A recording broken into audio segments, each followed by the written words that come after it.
Hey guys, this is Cam from today's iPhone.com. I'm making another guest appearance on PhoneDog because I have in my possession the new Samsung Galaxy Nexus. It's the latest pure Android experience and it could be possibly the greatest Android handset of all time. Before I get into the unboxing and the first impressions, I just want to give thanks to our friends at Best Buy. They often give us phones for the one-port bandit game for us to give away to you guys who take part. The great thing about Best Buy Mobile is when you walk in, you take a phone and you want to set up all your contacts, your calendars, email, etc. They can do that all in store for you so that you walk out working with your handset ready to go when you get home. But enough of that, let's just get straight into the unboxing. So here it is, this is the Galaxy Nexus in boxed form. I'm just going to take the lid off. I'll get through the unboxing as quick as I can, just so I can give you a quick overview of the device. Obviously there's the handset. Underneath this tray we have all the paperwork. The quick start guide, as you'd expect, is in there. See if I can get this camera to focus. There you go. It's a fairly short one. The warranty card and UK wall plug adapter. Neat little thing about this is that the middle earthing pin actually flips out. Flips back in again. Obviously that comes with the other two pins that are required to stick it into the wall. And also get the usual USB cable and a headset, which I believe comes with in-ear earbuds. You can see it actually looks quite cool. If I have to say so myself, a much classier look than what you get with the iPhone.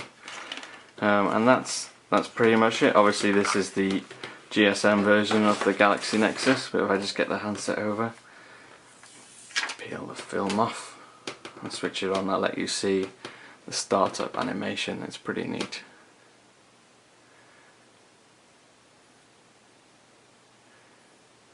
When it comes on. As I said, this is the GSM version. You're going to get the CDMA version available on Verizon in the States. Currently in the UK, if you're interested, I got this from 3Direct and it's actually unlocked out of the box, so you don't have to go get it unlocked if you want to use it on a different carrier in the UK. Obviously the part of it being a Nexus is that it's pure Google and they want to make it open to anyone, so generally speaking they do unlock them for you, or leave them unlocked rather. So this is just a quick overview. I'm not going to show it in too much depth, I just want to show you some of the hardware and some of the cool software features of the Galaxy Nexus. If I just unlock it, I mean, the first thing you'll notice obviously is this huge display. The fact that the front is black and it's got this clear glass and there are no buttons, there are no distractions from that display. It's a 720 by 1280 pixel display and it's 4.65 inches, making it a pixel density of 316 pixels per inch. Obviously it's the first handset screen that's got 720p, so you can watch things in HD, which is fantastic. The capacitive touchscreen buttons that are normally on Android phones are replaced by these virtual keys at the bottom here. So you press those, you've got your home, your back and your multitasking and running apps button, so you can get rid of any apps that you don't want. On the outside you've got the earpiece, you've got the front facing camera, and that's it on the front. It's really kind of uninterrupted, everything's hidden away, it's really minimal, it's really good looking. On the right hand side you have the dock connector, kind of these three pins that connect you to your Nexus dock, and you've got your power lock button on the top there. It's really easy to get to, and again your volume key. They're at the perfect kind of angles. I mean, your finger just rests naturally on the volume key and your right thumb kind of fits on there. On the back you've got a 5 megapixel camera with an LED flash, and it also films in 1080p if I'm not mistaken.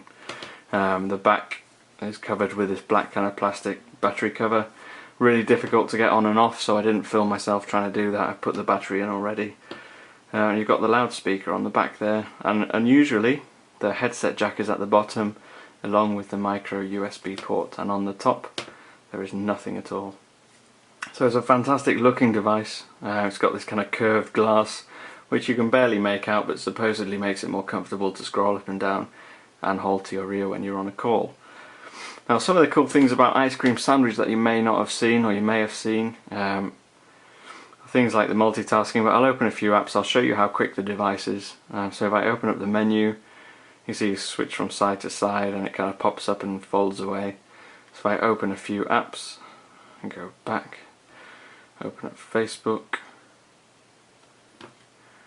and go back and open up Google Earth. So you see it's pretty responsive. I'm not really waiting for anything. I've got Gmail and let's say gallery and the browser.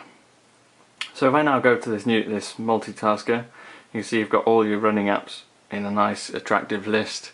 Instead of having to use one of those ugly task killers, you can just swipe it off the screen and it's there. I mean, it's really easy, it's really intuitive. I didn't have to read any manuals, you just know instinctively how to do it. Now if I can take a quick look at the browser, I was really impressed. I have loaded something up on here previously. Let's go to today's iPhone.com. You can see it shows the full site really clearly. Now, although the Super AMOLED display is based on Pentel technology, you're not going to notice any lack in sharpness. It's a really great screen. You see, even zooming in and out, it's quick on the browser as well. Let's go to PhoneDog.com. There you go. Just load it up. I'm just running on my carrier's 3G network here in the UK, and you can see it's pretty fast. You see Sydney there with her Amazon Kindle Fire review. Actually really jealous we don't get those in the UK. I'm not even sure if we're getting them at all, but we'll see. Hopefully we will. So there you can see the browser's really responsive when you pinch to zoom. There's no checkerboarding really. So go home.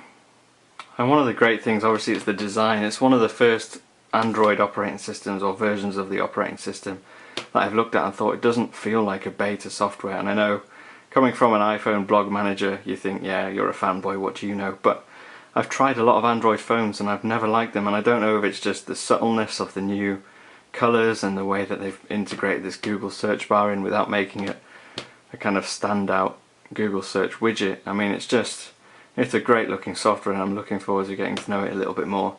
But that's it from me for now. If you want to follow me on Twitter, I'm at TIP_cam. Don't forget, we're going to have more coverage of this on PhoneDog.com, so keep it hooked on that site, and I'll see you later.